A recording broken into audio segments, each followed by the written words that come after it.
Dubai के Ibn Battuta mall में एक नायाब व नादिर घड़ी की नकल है जो अजीब व गरीब अंदाज में वक्त बताती थी। इस घड़ी की इजाद एक अरब साइंटिस्ट इस्माइल अल जजरी ने की। वक्त को नापने की जुस्तजू में इस्माइल अल जजरी ने ही इस एलिफेंट क्लॉक को बनाया था।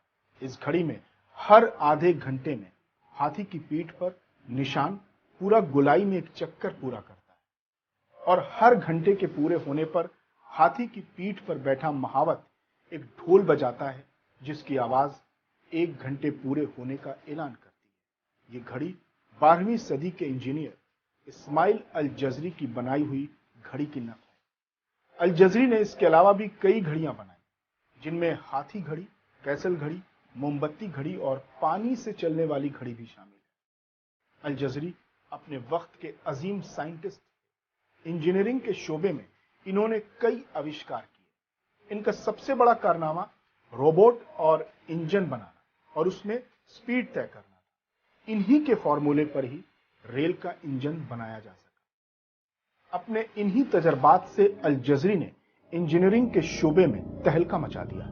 जरा सोचिए कि आज से 1000 साल पहले जब दुनिया साइंस में अपने बिल्कुल इनिशियल स्टेज पर थी तो अल जजरी ही वो साइंटिस्ट थे जो दुनिया को सिखा रहे थे कि इंसान अपना काम खुद करने के बजाय मशीनों से करवा सकता है। और इसी ख्यालात पर रिसर्च करके अल जजरी ने दुनिया का पहला रोबोट बनाया। आज हम देख रहे हैं कि दुनिया भर में हर फील्ड में रोबोट दिखाई देते हैं। अल जजरी रोबोट का तस्वुर न पेश करते, रोबोट का बेसिक फार्मूला न समझाते तो रोबोटिक के शोबे में इतनी तरक्की न देखने को मिलती। इतना ही नहीं, इस्माइल अल जजरी ने बगैर बिजली से चलने वाले वाटर पंप्स का इजाद भी किया।